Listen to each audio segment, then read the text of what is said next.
আমি তোকে ম্যানেজ করছিলাম সাজিদ ভাই রনি ভাই ভাইয়া এটা ছবি পোজ দিলে দেখবি সবাই ভালো চলে আসবে। হ্যাঁ আমি এটা দেখতেছি দেখে এই ভাই মোবাইল দেখতেছি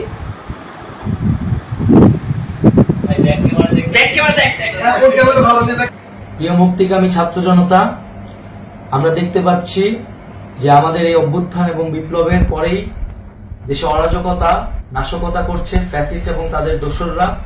আমরা দেখতে পাচ্ছি যে বিভিন্ন জায়গায় মনে করি আমাদের যে ছাত্র নাগরিকদের অভ্যুত্থান তাকে নস্যাৎ করার জন্যই পরিকল্পিতভাবে এই ধরনের ঘটনা ঘটানো হচ্ছে। আমরা মুক্তিকামী ছাত্র জনতাকে সজাগ এবং সতর্ক থাকতে আহ্বান জানাচ্ছি এবং আমাদের যে অন্তর্বর্তীকালীন সরকার, আমরা সেই সরকারের যে প্রস্তাবনা 24 ঘন্টার সময় নিয়েছিলাম, জরুরি পরিস্থিতি মোতাবেক আমরা এখনই তার একটি রূপরেখা ঘোষণা করছি।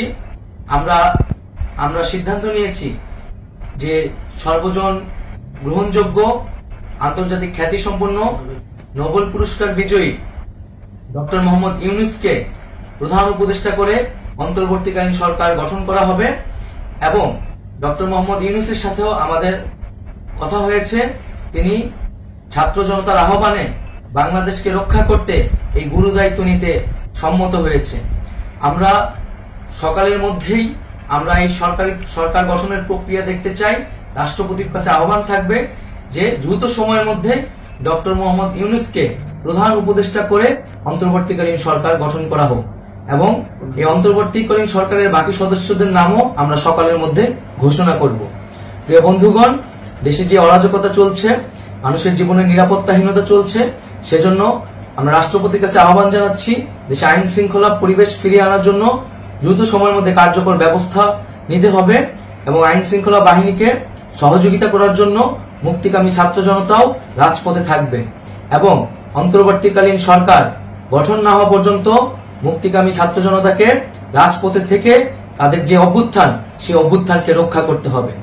প্রিয় বন্ধুগণ, আমরা রক্ত দিয়েছি, শহীদ হয়েছি, আমাদের যে প্রতিশ্রুতি একটি নতুন বাংলাদেশ গঠন করার জন্য সেটিকে আমাদের অবশ্যই বাস্তবায়ন করতে হবে এবং অবশ্যই ছাত্র জনতার প্রস্তাবিত সরকার বাদে কোনো ধরনের সরকার কিন্তু মেনে নেওয়া হবে না।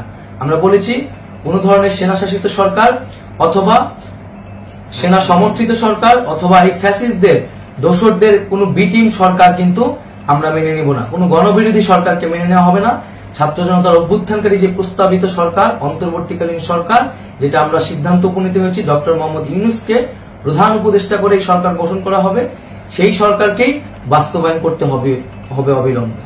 আগামীকাল সকাল থেকে সকলকে আহ্বান জানাচ্ছি রাজপথে থাকার জন্য এবং আমাদের যে সাম্প্রদায়িক সম্প্রীতি এবং রাষ্ট্রীয় সম্পদ রক্ষা কমিটির ঘোষণা হয়েছে বৈষম্যবিরোধী ছাত্র আন্দোলনের নেতৃত্বে সকল পাড়ায় পাড়ায় এলাকায় এলাকায় সেই কমিটি পাহারায় থাকবে। আমাদের সংখ্যালঘু কমিউনিটিকে আমাদের রক্ষা করতে হবে, রাষ্ট্রীয় সম্পদ এবং এই দেশকে রক্ষা করতে হবে আমাদের।